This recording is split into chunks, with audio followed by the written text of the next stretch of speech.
Et bonjour à tous, j'espère que vous allez bien, c'est Austinect et on se retrouve dans une toute nouvelle vidéo. Aujourd'hui, on va parler de l'histoire tragique de Tyson Kidd à la WWE. Avant tout, si vous n'êtes pas abonné, n'hésitez pas à le faire, ça me ferait énormément plaisir. Et on est tout de suite parti pour la vidéo sur l'histoire de Tyson Kidd.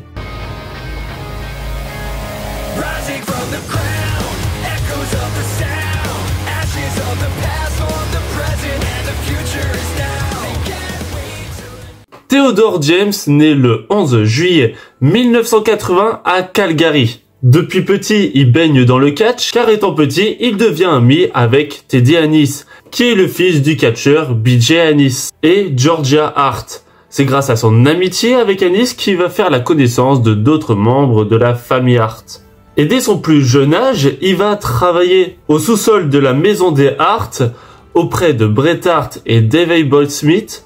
Il fera son tout premier combat à Stampede Wrestling le 23 juillet 1995 où avec Harry Smith, il perd son premier match face à Teddy et Macho Atlas. Et il participera à des matchs à plusieurs d'autres fédérations comme à la NJPW. Son nom de scène à ce moment-là, ce sera pas Tyson Kidd mais TJ Wilson. Parmi les petites fédérations auxquelles il va participer, il va même gagner certaines de ses ceintures comme à la PWA.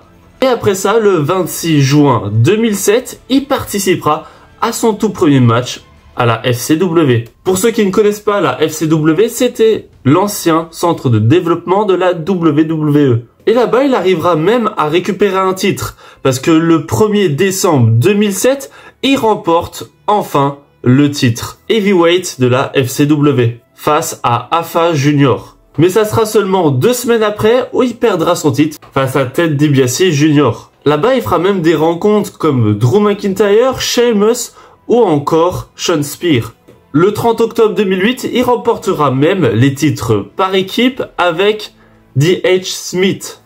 Après le 11 décembre 2008, il se dirigera de temps en temps un peu au show de SmackDown et Raw, tout en faisant des matchs à la FCW. C'est pas à Raw ou à SmackDown qui va faire principalement ses débuts, ça sera à l'ECW. À ce moment-là, il fait des matchs pas forcément très intéressants, mais à partir du 26 mai 2009, il fera équipe avec David Hart Smith et ils vont s'appeler The Hart Dynasty.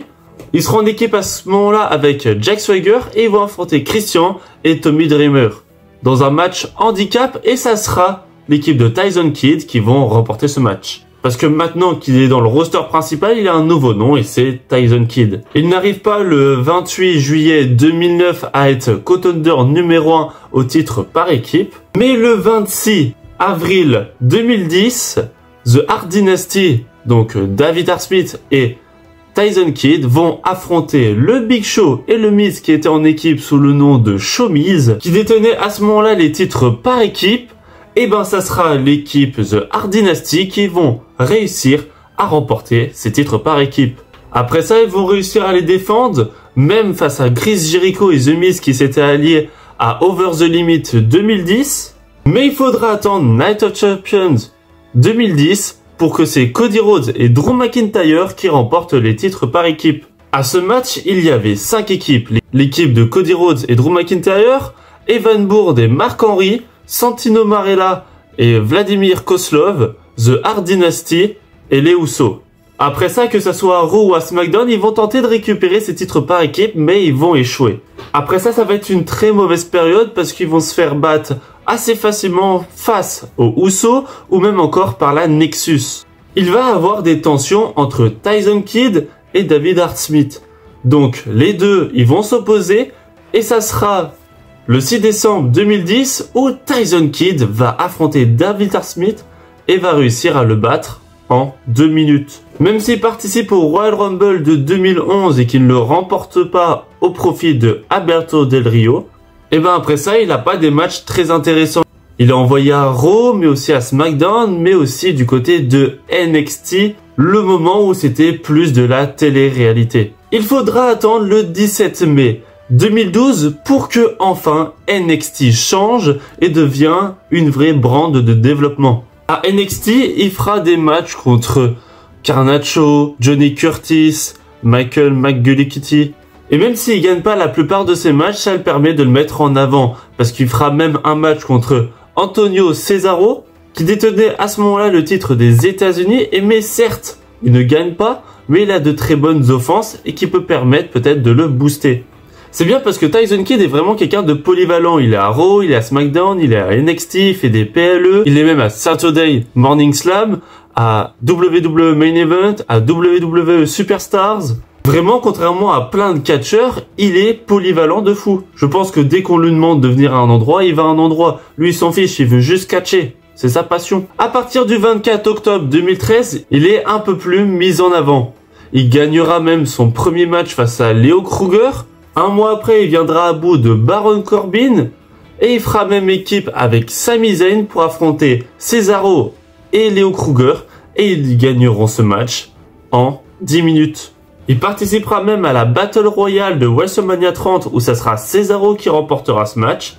Il devient contender numéro 1 au titre de NXT en battant Sami Zayn et Tyler Breeze pour affronter le 29 mai 2014 à NXT TakeOver où il affrontera le champion de NXT Adrian Neville. Mais ça sera dans un excellent match où finalement Adrian Neville va conserver son titre.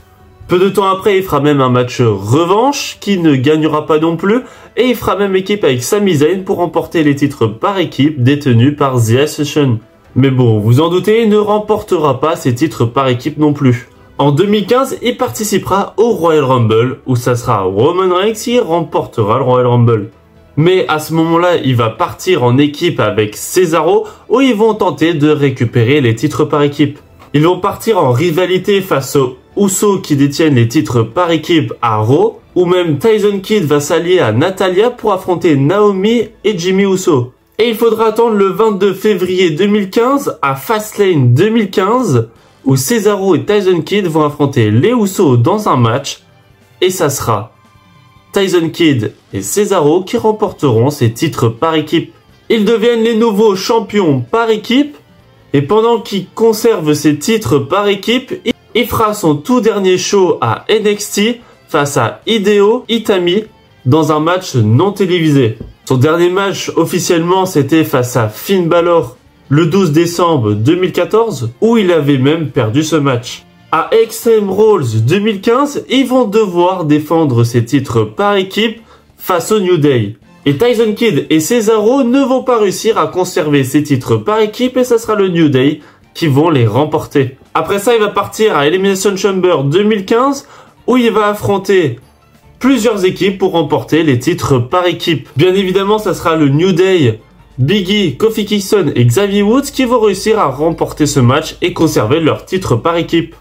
On pense que tout va changer pour Tyson Kidd. C'est peut-être le moment de partir pour enfin avoir de grandes rivalités. Qu'il est promu à avoir de grandes choses. Et non. Ça sera 2 jours après où un problème va se passer. Pendant un match non télévisé à WWE Superstar, Samoa Joe et Tyson Kidd sont censés s'affronter, mais Samoa Joe va mal porter une prise et ça va totalement éclater la nuque à Tyson Kidd. Après cette blessure à la nuque, on attend tous son retour parce qu'il est contraint d'abandonner les rings pendant un bon moment où il ne pourra plus faire équipe avec Cesaro. Mais si vous regardez cette vidéo, vous savez très bien qu'il y a un problème là-dedans. C'est que Tyson Kidd ne pourra plus jamais remonter sur un ring de toute sa vie. Sa blessure est beaucoup trop importante et il est donc contraint à ne plus jamais exercer le catch. Voilà, maintenant vous savez tout sur l'histoire de Tyson Kidd. Il devait tellement être un catcheur très prometteur parce que comme je vous ai dit, il était très présent à pratiquement tous les shows. Maintenant, il est totalement impossible de revoir Tyson Kidd monter sur un ring. C'est dommage parce que c'était un catcheur qui était assez présent et qui était capable de nous montrer de très belles choses. Mais à cause d'une seule blessure, il ne pourra plus jamais nous montrer ça. Et après ça, en juillet 2017, Tyson Kidd annonce qu'il devient producteur pour SmackDown. Et donc c'est la fin de la carrière de Tyson Kidd. J'espère que vous avez aimé cette vidéo sur l'histoire tragique de Tyson Kidd. N'hésitez pas à vous abonner et à liker cette vidéo. Et on se retrouve dans une toute prochaine vidéo. C'était Austin Catch. Ciao, bye bye.